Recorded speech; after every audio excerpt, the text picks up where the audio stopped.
अस्सलाम वालेकुम everyone, welcome back to my YouTube channel. तो आज हम एक बहुत इंपॉर्टेंट टॉपिक के बारे में पढ़ेंगे जो कि है inferior vena cava. Inferior vena cava की बात करें तो इन्फीरियर वेना केवा हमारे पेपर पॉइंट ऑफ व्यू से बहुत इंपॉर्टेंट टॉपिक है और वाइवा में भी इससे रिलेटेड बहुत से क्वेश्चन होते हैं, सो इस टॉपिक को मिस ना कीजिएगा। तो अगर आप लोग मेरे चैनल पे नए हैं तो मेरे चैनल को सब्सक्राइब कर लीजिएगा ताकि हर नई आने वाली वीडियो आपको मिलती रहे। तो चलिए अपने टॉपिक को स्टार्ट करते हैं। क्या आज का हमारा टॉपिक है वो है inferior vena cava. Inferior vena cava का उन्होंने ये कहा है कि जो इन्फीरियर वेना केवा ये हमारी बॉडी की लार्जेस्ट वेन में से एक वेन होती है और ये हमारी बॉडी का सारा जो डीऑक्सीजनेटेड ब्लड होता है ना उसको कैरी करती है। स्पेशली बॉडी का नहीं, जो हमारी लोअर बॉडी का होती है ना, लोअर बॉडी का डीऑक्सीडेटेड ब्लड जो है वो उसे कैरी करती है और ये डीऑक्सीडेटेड ब्लड को कैरी करके हमारे हार्ट का जो राइट एट्रियम होता है उसमें जाकर ड्रेन कर देती है। यहाँ पे एक बात याद रखिएगा कि जो हमारा राइट एट्रियम है ना, राइट एट्रियम का जो एंटीरियर वाला पोर्शन है वहाँ पर सुपीरियर वेना केवा ब्लड को ड्रेन करेगा और जो इसका पोस्टीरियर वाला पोर्शन होता है वहाँ पर इंफीरियर वेना केवा ब्लड को ड्रेन करेगा।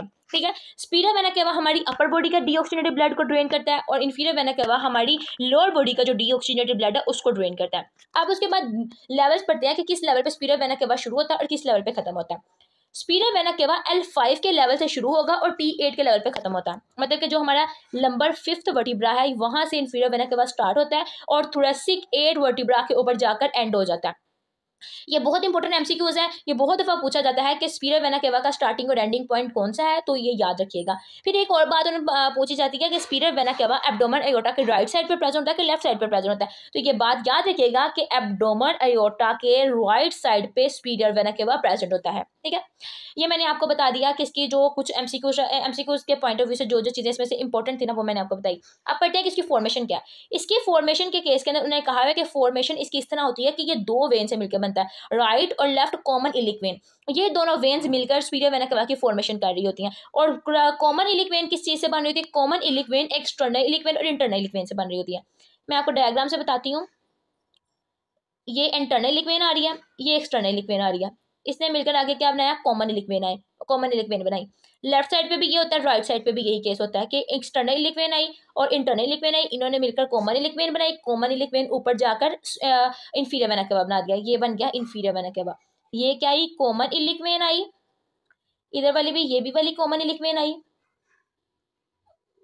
सॉरी कॉमन इलिक वेन आई और इन्होंने ऊपर जाकर हमारे पास क्या बना दिया? इंफीरियर वेना केवा बना दिया। ठीक है, कॉमन इलिक वेन का उन्होंने बताया है कि एक्सटर्नल इलिक और इंटरनल इलिक ये दो वेन मिलकर कॉमन इलिक वेन बनाएगी, कॉमन इलिक वेन ऊपर जाकर इंफीरियर वेना केवा बना देगी। ये इसकी आसान सी वो थी, फॉर्मेशन थी। अब हम आगे पढ़ते हैं कि इसकी ट्रिब्यूटरीज कौन कौन सी हैं, कौन कौन सी ब्रांचेस जो है, कौन कौन सी वेन्स जो हैं इसके अंदर जाकर ड्रेन करती हैं। तो उसके अंदर उसके लिए मैंने एक निमोनिक बनाया है, वो है I like to rise so high. I iliac vein, like lumbar vein, to testicular vein और renal vein, S suprarenal vein, high hepatic vein. ये वेन्स होती हैं जो कि इंफीरियर वेना केवा के अंदर ड्रेन करती हैं। टोटल 6 वेन्स हैं जो कि इंफीरियर वेना केवा के अंदर ड्रेन करेंगे। अब हर वेन की थोड़ी थोड़ी डिटेल्स पढ़ेंगे कि किस एरिया से ब्लड लेती हैं, कैसे ड्रेन करती हैं, इनका का सारा सिनेरियो क्या है। तो उन्होंने सबसे पहले हम पढ़ेंगे कि जो हमारी गुनेडल वेन है, जैसे मैंने आपको बताया था गुनेडल वेन कहते हैं, टेस्टिकुलर वेन को ही गुनेडल वेन कहते हैं। मतलब कि जो गुनेडल वेन है ना, इसका दूसरा नाम टेस्टिकुलर वेन भी है और ओवेरियन वेन भी है।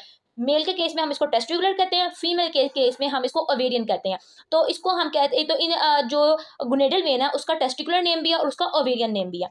उन्होंने कहा है कि जो हमारी राइट टेस्टिकुलर वेन है ना वो क्या करती है, वो तो डायरेक्ट जाकर हमारा जो इंफीरियर वेना केवा होता है उसमें ब्लड को डाल देती है। लेकिन जो लेफ्ट टेस्टिकुलर वेन है ना, इसके केस में ये एक एक्सेप्शन होती है कि left testicular vein direct blood inferior vena cava में नहीं डालती। लेफ्ट टेस्टिकुलर वेन सबसे पहले ब्लड को रीनल वेन के अंदर डालेगी, रीनल वेन फिर ब्लड को इंफीरियर वेना केवा में डाल देगी। लगी समझ यहाँ तक? फिर उसके बाद आगे उन्होंने बताया हुआ है कि रीनल वेन कैसे ब्लड को ड्रेन करती है। रीनल वेन का उन्होंने कहा है कि रीनल वेन जो है ये राइट साइड की और लेफ्ट साइड की दोनों जो रीनल वेन है ये डायरेक्ट ही ब्लड को इंफीरियर वेना केवा के अंदर डाल देती हैं। फिर आगे जो उन्होंने एक ब्रांच के बारे में बताया हुआ है वो बताइए हुए लंबर वेन्स। लंबर वेन्स का ब्लड डालने का क्या सिनेरियो होता है इंफीरियर वेना केवा में? तो लंबर वेन्स के केस में ये है कि टोटल, ये बात याद रखिएगा कि टोटल 4 लंबर वेन्स होती हैं, 1 2 3 4, 4 लंबर वेन होती हैं। जो हमारी 3 और 4 वाली लंबर वेन है ना, ये तो डायरेक्ट ब्लड डालती है इंफीरियर वेना केवा के अंदर। डायरेक्ट ब्लड डालेगी इन्फीरियर वेना केवा में। लेकिन जो हमारे पास 1 और 2 वाली लंबर वेन होती है ना, इनके केस में थोड़ी एक्सेप्शन होती है। ये क्या करते हैं, ये ब्लड को इन्फीरियर वेना केवा के अंदर थ्रू अजाइगस सिस्टम डालती हैं। अब आप लोग सोच रहे होंगे कि अजाइगस सिस्टम क्या है, तो अभी के लिए आप सिर्फ अजाइगस सिस्टम याद रखें। जो मेरी नेक्स्ट वीडियो होगी वो अजाइगस सिस्टम पे ऊपर ही होगी। तो आप बस ये याद रखिएगा कि जो 1 और 2 वाली है, ये सबसे पहले ब्लड अजाइगस सिस्टम में डालेंगी, फिर अजाइगस सिस्टम जो ब्लड को ड्रेन करेगा इन्फीरियर वेना केवा के अंदर। ठीक है, ये बात याद रखिएगा। मैं जो नेक्स्ट वीडियो बनाऊंगी वो अजाइगस सिस्टम पे बनाऊंगी, ताकि ये जो आपका कॉन्सेप्ट है ये क्लियर हो जाए।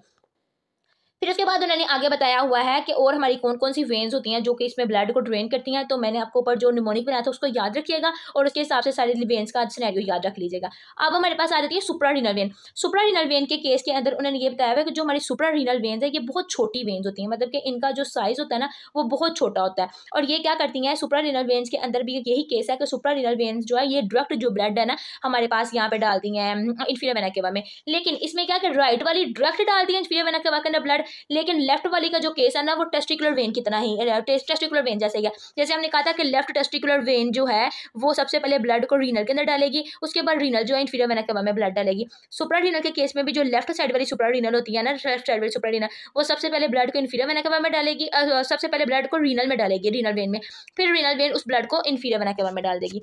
मैं आपको समराइज कर देती हूँ पॉइंट को, कि बाकी जो हमारे पास हमने ऊपर पढ़ी लंबर वेन्स आ जाती हैं, टेस्टिकुलर वेन्स आ जाती हैं और सुप्रारीनल वेन्स आ जाती हैं। अभी तक हमने जो है ये 3 वेन्स पढ़ी हैं और रीनल वेन्स आ जाती हैं। मैंने आपको कहा कि जो टेस्टिकुलर वेन है वो भी हमारे पास क्या करती है, ब्लड को डायरेक्ट डाल दिया। लेकिन लेफ्ट साइड के केस में थोड़ा एक्सेप्शन है कि लेफ्ट साइड वाली जो है वो सबसे पहले ब्लड को रीनल वेन के अंदर डालेगी, रीनल वेन फिर ब्लड को जो है इन्फीरियर वेना केवा में डालेगी। बाकी जो लंबर वेन है वो भी डायरेक्ट इन्फीरियर वेना केवा में ही ब्लड डालेंगी। और जो सुप्रारीनल वेन है, सुप्रारीनल के केस में भी यही है कि राइट वाली डायरेक्ट इन्फीरियर वेना केवा के अंदर ब्लड को डाल देगी, लेकिन जो लेफ्ट वाली सुप्रारीनल वेन है वो सबसे पहले ब्लड को रीनल वेन के अंदर डालेगी, फिर उसके बाद रीनल वेन ब्लड को ड्रेन करेगी इन्फीरियर वेना केवा में। फिर आगे उन्होंने लिखा हुआ हिपैटिक वेन। हिपैटिक वेन का कहा कि हिपैटिक वेन के अंदर कोई एक वेन नहीं होती, हिपैटिक वेन में मल्टीपल वेन होती हैं, काफी ज्यादा वेन्स होती हैं जो कि ब्लड जो है इन्फीरियर वेना केवा में ड्रेन कर रही होती हैं। ये जो आपको छोटी छोटी वेन्स नजर आ रही है ना, ये जिसको मैंने सर्कल किया, ये है हिपैटिक वेन। हिपैटिक वेन क्या करती हैं, लीवर को, जो हमारा लीवर होता है उसको इन्फीरियर वेना केवा से कनेक्ट करती हैं, मतलब कि सारा का सारा जो लीवर का ब्लड होता है उसको इन्फीरियर वेना केवा के अंदर डालती हैं। ये बहुत छोटी छोटी वेन्स होती हैं, इनका साइज जो है बहुत छोटा होता है, और ये डायरेक्ट लीवर से ब्लड को इन्फीरियर वेना केवा के अंदर जो है वो ड्रेन कर देंगी। ये था आज का छोटा सा टॉपिक। अगर आपको वीडियो अच्छी लगी हो तो इसे लाइक कीजिएगा, कमेंट कीजिएगा और आगे शेयर भी कीजिएगा। और अगर आपको इस वीडियो में से कोई पॉइंट ऐसा है जो समझ ना आया हो तो मुझे कमेंट में बता दीजिएगा, मैं उसको दोबारा से एलैबोरेट कर दूंगी। तो तब तक के लिए अपना ख्याल रखिएगा। अल्लाह हाफिज़।